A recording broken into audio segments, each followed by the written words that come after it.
Welcome into Mavericks Today. Harrison Graham and Jeffrey Cooperstein. Tomorrow is the start of the NBA draft. The Mavericks only pick as of now set for Thursday night. So we're going to take a look at some updated draft targets with pick number 58. Now, Coop, last week you put out an initial draft targets video, and if the audience wants to go check that out, if they haven't already, all they got to do is go to hit the subscribe button and go to the content tab. When you see this thumbnail with Bronny James and Emmanuel Miller on it, that is our initial draft targets video.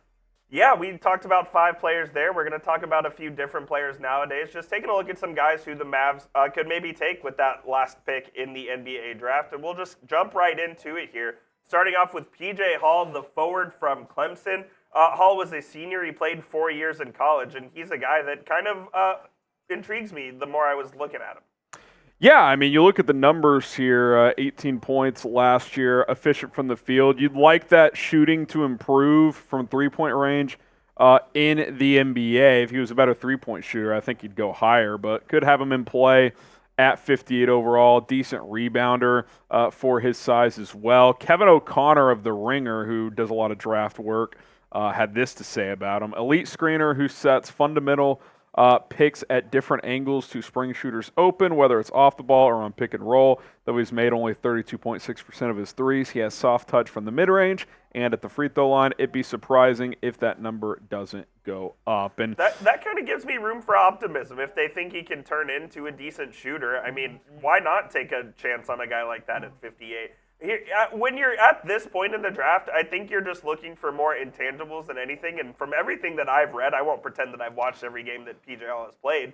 It does seem like he has some intangibles that it could be useful for the Mavericks. And if he spends some time in the G League and develops his game, he could be a piece. Yeah, a lot of guys at this range in the draft, they might be really good at one thing and purely developmental elsewhere. Like, you might find a really good shooter here, but that's like all they can do. Exactly. Or you might find a really good defensive player, but he can only defend one or two positions, and he doesn't give you anything on offense. You might find an elite athlete, but he's pretty raw basketball-wise. So it's kind of just pick your poison at this point in the draft. Do you want to take a toolsy guy, or do you want to take an older guy who might have a slightly more complete game? So it'll be interesting to see what the Mavericks' approach is if they do make this pick. Name someone that the Mavs should draft. If there's a name that comes to mind, shout them out in the comment section below and let us know.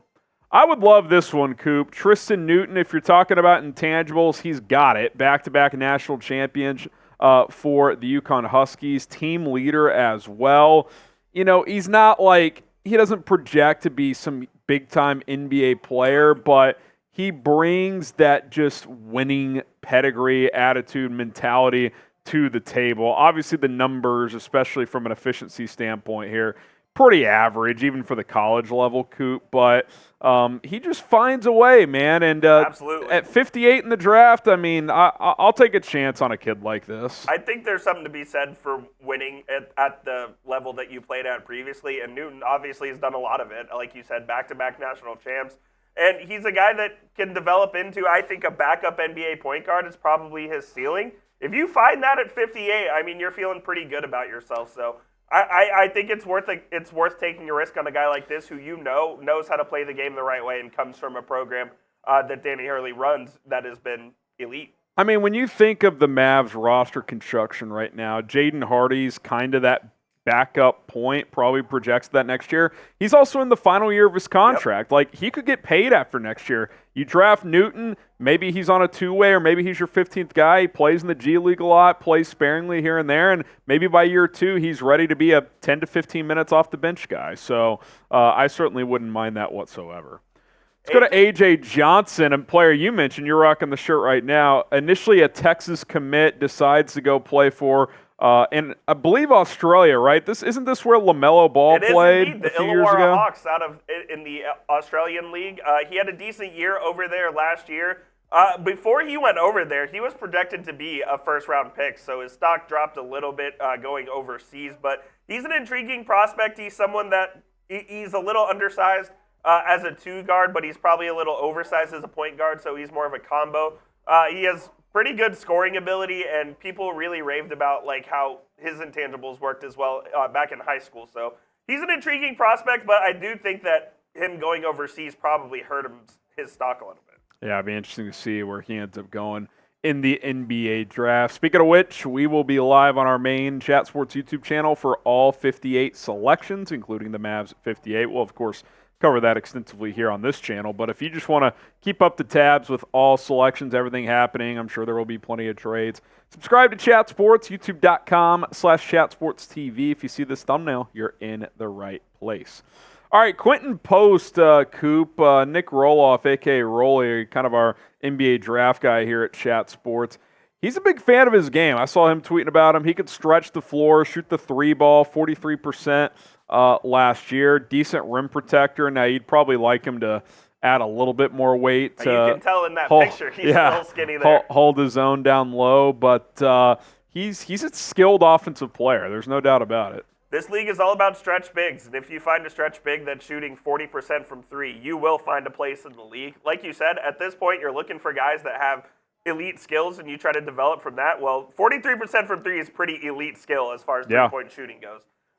With the size as well, over 7 feet, you really like a guy that can do that, as well as rebound the basketball at a pretty high level and protect the rim at some points as well. And I would like the situation he'd walk into also. I mean, at best, he's your number 3 center. If the White Pal's here, like, you really don't even need him at all this year. You can just plant him in Frisco and, let him play a lot down there. And if there's an injury, you can call him up, whatever the case may be. But, if he projects as a long-term number 3 center / backup 4 occasionally or something like that. I mean, look, shooting, man. If you can shoot the 3 ball with size, you will have a chance to play in the NBA. And then we got to mention Bronny James again. I wasn't here when you did the first episode. Look, I think it's pretty simple. If he's at 58, I would expect him to take him. Yep. There's really, it's the last pick of the draft. Even if you don't get LeBron, at this point in the draft, teams, they're not expecting to find major contributors. So if he somehow slips past LA at 55, I think the Mavs would consider taking him.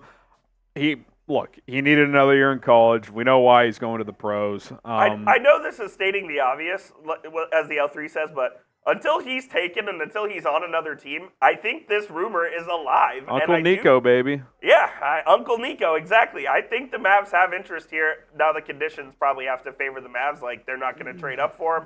But I believe that if he's there at 58, he's someone that the Mavs will look at. You'll look at the numbers and you'll be like, why on earth would the Mavericks take him? But it's the last name there, and it's the chance that he develops into something more that intrigues NBA teams. And look, fans don't like to hear this, and I myself get annoyed by stuff like this sometimes.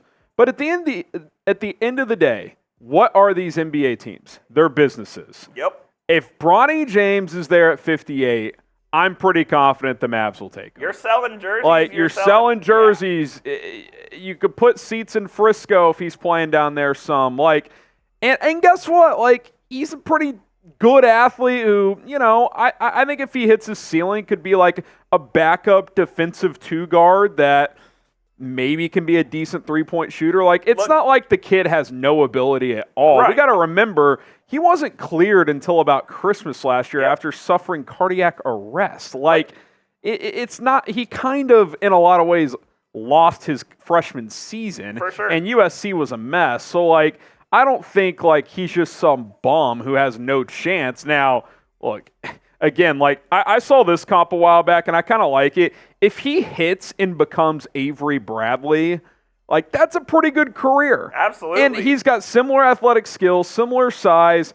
I think he's got good enough form to be a shooter, and he's a better athlete. Like, if he became 80% of Avery Bradley, if you get that in the last pick of the second round, plus the notoriety he comes with, that's more than worthwhile if you're the Dallas Mavericks. Look, I think he's an NBA-ready defender right now. I think it's the offensive game that needs refining. Now, people have said, like, throughout the NBA Combine process that he looked really good shooting the ball from 3. He's got good form, and when you have a nice-looking shot and a form that doesn't have a hitch. Like Lonzo had to redo his whole shot. He had to reconstruct. Like, Bronny has a good starting point there. He just needs to play, which, look, it would probably be demeaning, but you put him in Frisco for a year, play him 30 minutes a night, like, see what happens. Yeah, I don't hate that either. Let us know, will the Mavs get Bronny James type Y for yes, type N for no? Until he's officially a Laker, I'm going to keep typing my Y and kind of hope. After LA, the Mavs are right there in the mix. I'm in for the storyline, so let us know what you guys think down below. That'll do it for Mavericks Today. We'll have an episode tomorrow before round 1 of the draft. Some rumors leading into draft night. Things are going to pick up, so be sure you lock it in here. Subscribe, turn on those notifications, and enjoy the draft. See you soon.